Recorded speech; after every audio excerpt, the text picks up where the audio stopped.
This is Tim Staten with Tim Stating the Obvious. What is this podcast about? It's simple. You are entitled to great leadership everywhere you go, whether it's to church, whether it's to work, whether it's at your house, you are entitled to great leadership. And so in this podcast, we take leadership principles and theories and turn them into everyday, relatable, and usable advice. Welcome back to Tim Stating the Obvious. It's been a couple weeks since the last one. Work has been busy, then the coronavirus snuck up on us, and so here we are. Today I've had some time to record what I've been writing down in my journals and what I've been thinking about for future podcast episodes. Believe it or not, we are approaching our first year of doing this show together. It's hard for me to believe that it's almost been a year, but here we are. We're approaching 1 year. So in April, we will hit the 1 year mark, and I'm super excited about that. In this episode, we're going to talk about setting the optimal workplace environment for employees to thrive and become productive.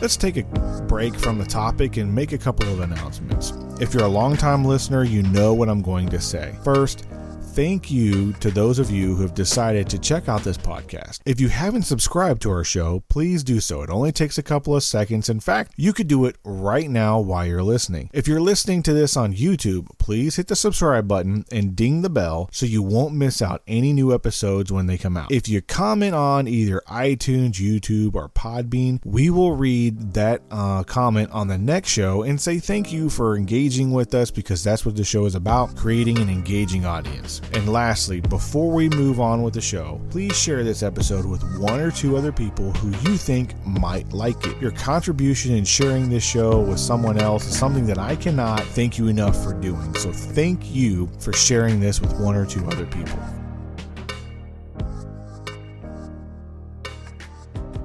So we're going to start off with reading a small parable or a story. So a farmer went out to plant some seeds. As he scattered them across his field, some of the seeds fell on a footpath, and the birds came and ate them. Other seeds fell on shallow soil with underlying rock, and the seeds sprouted quickly, but because the soil was shallow, the plants soon withered under the hot sun, and since they didn't have deep roots, they died. Other seeds fell among thorns that grew up and choked out the tender plants. Still, other seeds fell on fertile soil, and they produced a crop that was 30, 60, even 100 times as much that had been planted.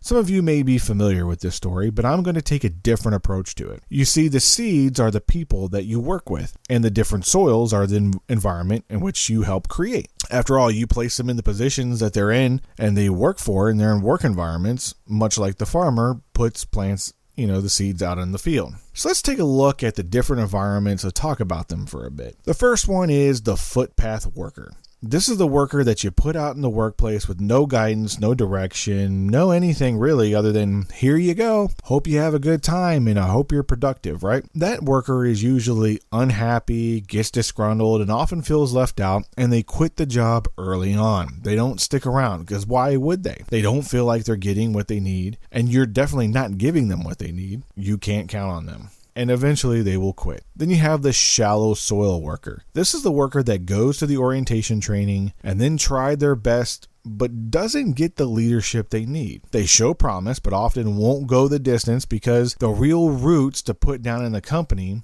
aren't there for them to thrive. They don't know the right way to navigate through the company. And because they don't know this, they don't thrive, and they just wither off, and they either find other places to work, or you end up having to let them go because they're not producing at the level of which you think that they should be producing, right? Then the third worker is called the thorny worker, the worker who's, in the hostile work environment. This is the worker that gets everything that they need. However, the office or the workplace environment is so hostile, and the employee will then regress, and they don't produce either out of lack of fear or over time, they just don't care because they feel like no matter what they do, it's not going to get any better. What they're producing isn't going to get any better, and they're not getting the right feedback in order to do better. So they got firmly rooted in the company. They understand how to navigate through the company, but they're not producing anything because the environment is so hostile, they just can't get anything done. Now, the last one is the fertile soil worker. This is the worker that gets everything that they need in terms of leadership and workplace development and has a positive work environment for them to grow and be successful. So when you give them the right tools, the right training, the right equipment, the right environment, and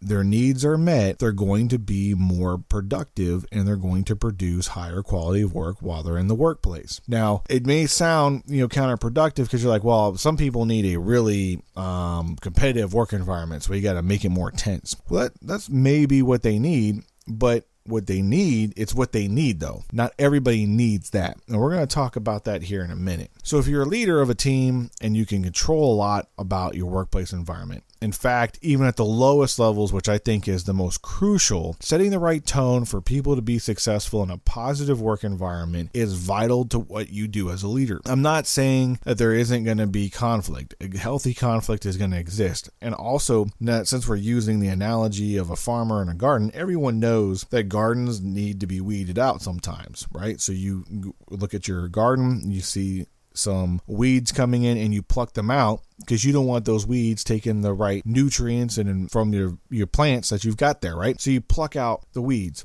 Unfortunately, that means some weeds may be people, and you just have to fire and let some people go because they're not productive and healthy for the rest of the team. But you also have to make sure that you aren't one of the weeds as a leader. You got to make sure you're not the one depriving everybody of what they need and interfering in the growth and health of your team. So make sure you're conscious and cognizant of that. Then you got to think about what each person needs to be successful from an environmental standpoint and shape and craft it for each individual's needs. Using the farming example, corn doesn't grow in all types of soil, and neither do tomatoes. So if you have a corn employee, make sure you put them in the right environment for them to be successful. Don't treat a corn employee like a tomato employee. It's not going to work out. It doesn't work out in real life when you have actual plants like that. People are no different. And when you say it out loud, it sounds so obvious, right? You're like, well, of course I'm not going to treat everybody the same. But how often do we really treat people differently? And instead of going, well, you're all like kind of the same demographic, you're all kind of the same people group, you all have the same things, so all of you have the same needs. And that's not necessarily true. So you need to be understanding, and you have to understand that people are fundamentally different down to their core, and you need to be able to provide that environment where they can be developed and that they can,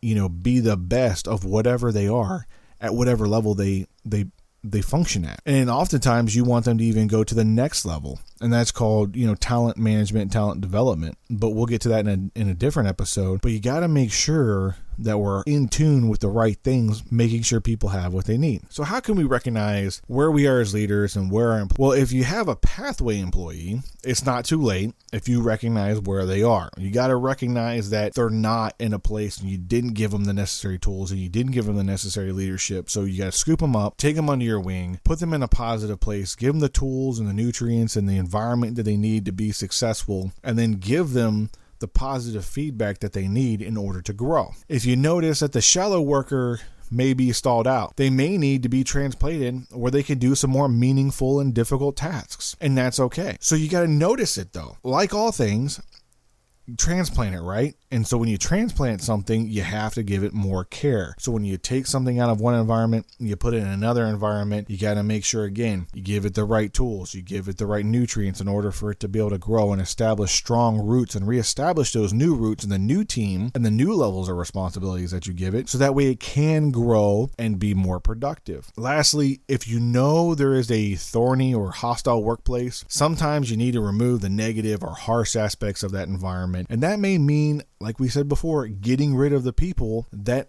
stifle the team and their productivity. And it's hard, but that's okay. You'll get through it. We all get through it. We all have to do hard things, and that's why we're leaders. We are called to do difficult things. But you got to make sure you remove those obstacles and those roadblocks and those things that are choking the life and the productivity out of those members on your team, because if you don't do that, you're going to have a team that looks okay and looks fine, but it's not going to produce anything for you, and you're going to get frustrated as a leader because you're like, I don't understand why you're not producing. But you're missing the critical aspect of the workplace environment. Sometimes a hostile workplace environment is hard hard to see, and oftentimes it's not. But it's how you address it and how you move to change it is what becomes more important. Oftentimes we understand there's a deficiency or something that needs to happen, and we overlook it and we just kind of write it off. You have to take action. As a leader in all these aspects, they all call for action. They all call for something that you need to do. And often it's taking the time and the energy and investing into the people that work with you. And that's a common theme that we have with this podcast. It's all about investing in the people, about giving back to the people that are working with you.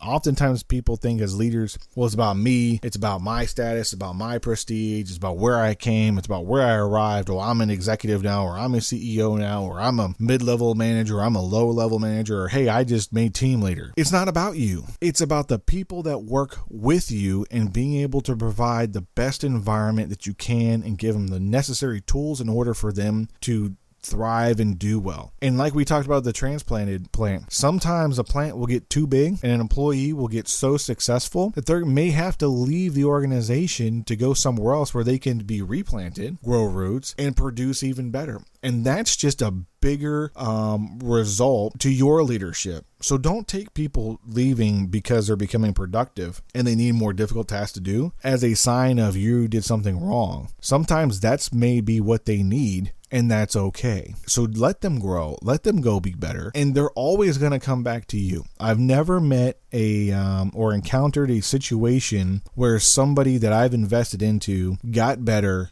They had to leave because there was no room for growth. They still had some ambition. They left. They're able to take what I instilled in them and gave them as tools. They gave it to other people, and those other people grew. And then they became better. But always in the end, they always come back and they always say thank you, and we still have a great working relationship. And then someday, maybe I might work for them. And I would love to work for somebody who, I used to mentor and teach and coach, and that would be a great. And to me, that's more of a hey, as a leader, I did a good thing and I gave back to the people. So the big three takeaways of this episode is, one, make sure that you understand the work environments that you're putting people into. Don't throw people out there without the right tools or training and say, here you go, I hope you survive. They're not going to make it. When you notice an employee who is doing well and looks like they're doing well, but they're just not producing at the right level, maybe you need to put more into them. Maybe you need to transplant them somewhere else and give them some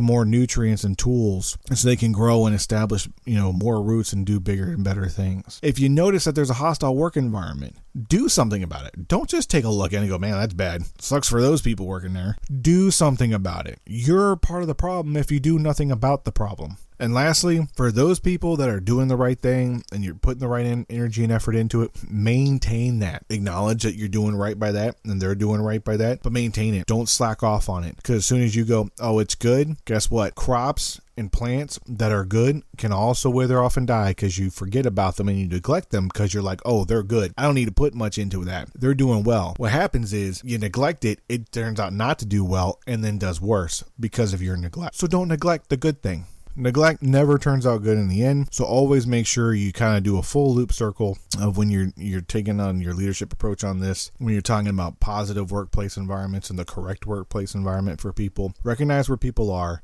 and then come back to full circle. And if people are doing well, maintain what's going well so that way they don't wither off and die. I want to thank you for listening to today's episode of Tim Stating the Obvious, where we talked about optimal workplace environment for employees to thrive and be productive. But before we end, I'd like to ask that if you could please subscribe, comment, and share this podcast, provide some feedback, and help generate discussion on it. That's the reason why we do it. It's about the discussion. Secondly, if you haven't visited our Patreon site, I would love it if you'd stop by there and check it out and see how you can be a part of keeping the content going. If you've noticed we've had to remove some episodes, it's because we don't have enough server space, and we're trying to raise enough funds so that we can get unlimited server space. That way we won't have to delete some shows. Lastly, I'm very interested in hearing about your stories and your experiences to keep the discussion going. It's about you and how we can grow and share ideas together. If you don't know how to do that, our links are in this in the below below in the description comment section down below. Click on that and see how you can give back and contribute and then make a comment. Again, if you do comment or you have something else, we will always respond back to you. And if you make a comment on the other 3 platforms, we will definitely read it on the show and also talk about it briefly. I really hope you enjoyed this show and this episode and come back for another one. I'm Tim Staten, stating the obvious.